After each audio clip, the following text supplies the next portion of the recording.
Got it? Camera got this? Thank you. Put Shane's Instagram on. So I guess first things first for Yame, your senior night tonight, had 20 points, leading scorer. Just tell me kind of what emotions went into the game tonight for you and just how you felt overall celebrating your senior night. It felt good. It felt good also knowing my teammates, my family that I made these past few years. They were just as happy as I was. The senior night, it felt good, but once it got to game time, I was really just focused on the game. I wasn't really worried about senior night. Yeah. And then, Vic, felt like kind of all night you were in a little bit of a dogfight down low, foul trouble early on, kind of just really physical game for you. But then you come through with those two big threes. Kind of like how's the game for you, like, waiting for your time, making those big threes? And, like, what did that feel like, the momentum shift for those shots? I was in a little bit of a slump in the middle of the game, but I just told myself to stick with it, trust my teammates, and Deuce and Kobe, I think, found me at the right time, and after that, it's just reps. Question for both of the players: like, how does it feel to know your last two games at home? You win, now you're going to go into the conference tournament. Last four. Yeah. Last four. Last three. Right. So, based off that, how do you feel going into the conference tournament? We feel great. We've been saying this whole time we wanted to be the hottest team going into March. So I feel like we're making it happen. We all believed it, and yeah, you saw it today. Hell yeah, hottest team in March. Mm-hmm. Any more questions for the guys? Okay, guys. So we had They to can sit around. I can brag about them a little bit. I will tell you this: Victor Panoff. No, they want to hear positive things. They heard enough negative at halftime today. Victor Panoff goes 2 for 2 from 3 today. Those shots didn't go in because he squared up and knocked them out today. Those shots go in because Victor Panoff is an everyday guy. He's here in the mornings, right? Usually Coach Chavis and him are working out, getting shots up. That's one of the things that excited us about him as we went through this process in recruiting last year, was to get an everyday guy. And IQ is through the roof. Sometimes he's not on the same level of his teammates, gets him in trouble when he tries to go between the leg passes. But I just couldn't be happier for his work ethic to be validated in front of everybody, because it's not what you do in front of everybody that puts you in that position. Victor Panoff works all the time with nobody in the building. So when the lights aren't even on, he's here. So I couldn't be happier for him. This next guy, I will not cry, right? But I do remember, on-campus evaluations when you come to campus, right? And I think if we're being honest, it probably wasn't even for him. It was for the guy that was with him, right? Hey, bring him up. Oh, yeah, he can come too, right? And that, honestly, I would tell you, it probably was, at that point in time, the best on-campus evaluation workout we've seen. And he was cooking. And you could tell he was hungry. He wanted the opportunity to be at Drexel. He wanted to be here. He was, he's been Fork Union, he's been Fordham, he's been out in the Midwest, State Fair, and have a chance to just literally be 2 hours from home, right? Maybe sometimes too close to home, but 2 hours from home, and to play at this level and to produce, I couldn't be happier for him.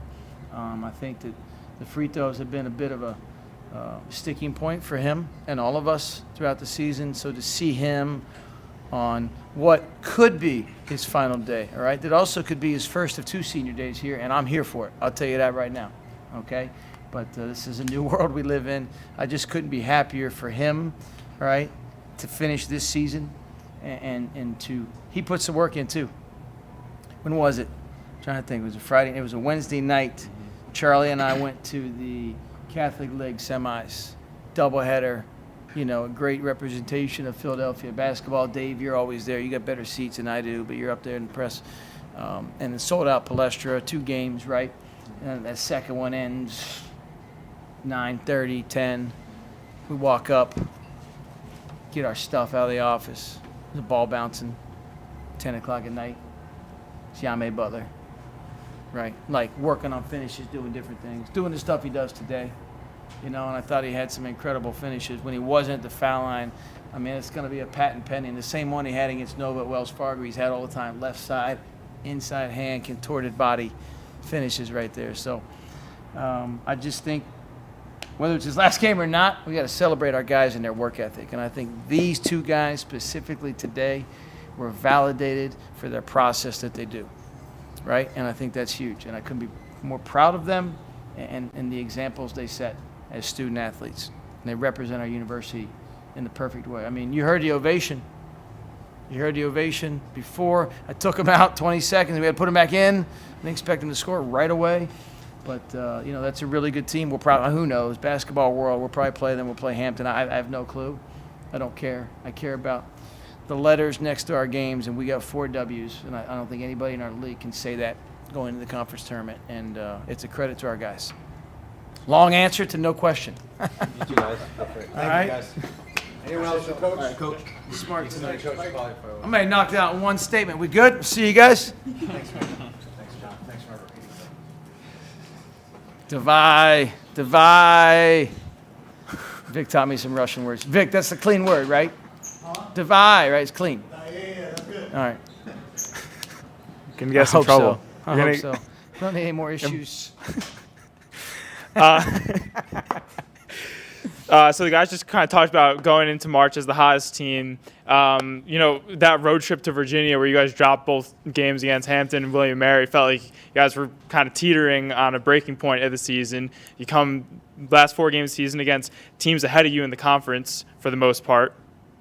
Convincing performances in all of them, really. So what have you seen in those last 4 games that maybe give you some confidence that you guys are really the hottest team going into March and that you guys have cleaned up some of the things that, plagued you guys earlier? I just look at the result. Factually, I mean, people get caught who's playing better or not. We've won 4 straight. No one else in the league will have won 4 straight going into the tournament. So that's what I mean by that, right?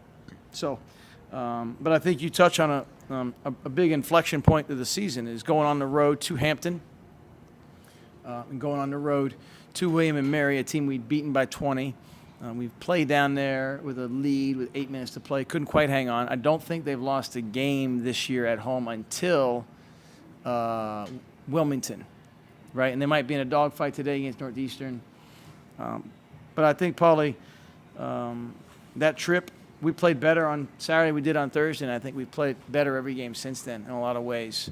I'll say this, though. Everybody goes through tough times. Every team does, whether it's wins or losses, right? Tough times come and go. Tough people stay. And we got a program of tough people.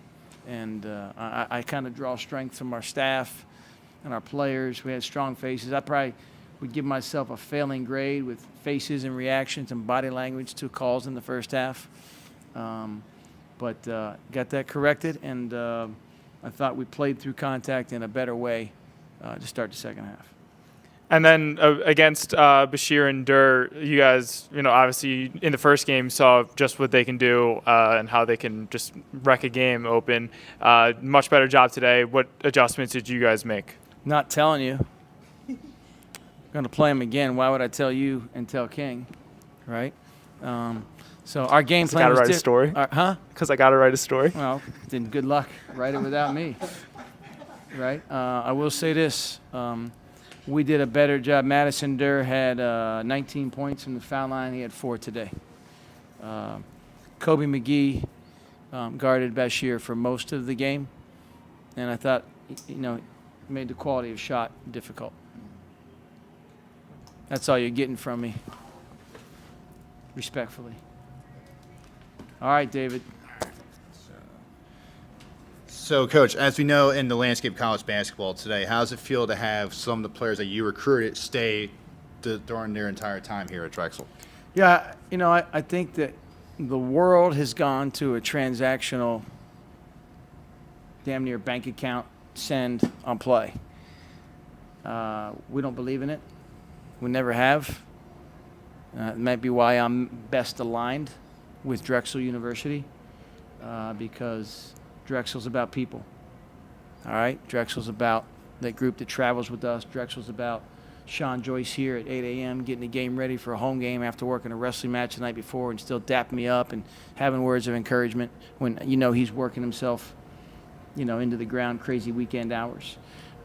Drexel's about people. Drexel's always going to be about people, and our coaching staff is always going to be about people. So I think it's a perfect fit. We're still going to buy into transformational, and I use those words appropriately. We will buy into transformational changes, and we will compete in this new world But we're not about bidding wars. We're about doing everything we can to get, one, get our players better, two, get them a great degree, three, do as much as we can in this new landscape to make things comfortable for them. And that's what we can do. And I think the combination of that, also you factor in the level of play, this league, what you get to go against every night. You're going against pros every night. I mean, there's guys leads the nation in three-point shooting going into the game. I think he was at 114, 115, right? And he hit 3 today. I mean, you get to go against that and you do a good job, you get on other scouts' radar. Zach Walton went 5 for 7 against William and Mary when Nathan Knight was here. Nathan Knight's playing the NBA. Zach Walton has had multiple contracts overseas because he went 5 for 7 in front of a bunch of scouts. That's what our league does. It gives you exposure. And I think that's important. You play well here, you put yourself in a good situation. During this 4-game winning streak, what sticks out the most that you think that has been the biggest factor into your 4-game winning streak? I don't know because I'm fresh off a game. I can't think about the other ones. I'd like to think our turnovers are down a little bit, but I know we were bad the other night. I thought we were good in the second half today. Kobe had a kind of a tired turnover. But I think free throw shooting has been good. And here's what I would say. I don't think our defense has ever really left us. Right? We gave up 104 to Monmouth, but it was double overtime. Today they scored 61. Right? So defense is going to win this championship. You're going to need some timely shooting.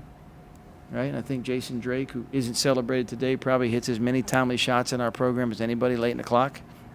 And have led us in scoring. So I think you've seen multiple guys make plays and bail us out, and we're going to need them all. You know, I thought Horace was going to rip one from deep today. He had a chance. Josh Reed came in and gave us a lift right there, and so that's important. What else? That's it. All right, who's coming to D.C.? Raise your hand. Come on. All right, it's good. Thank you, everyone. Thanks for coming all year. See you. Appreciate you, all right? Well, those silent claps? Well, they got to be silent, man. All right.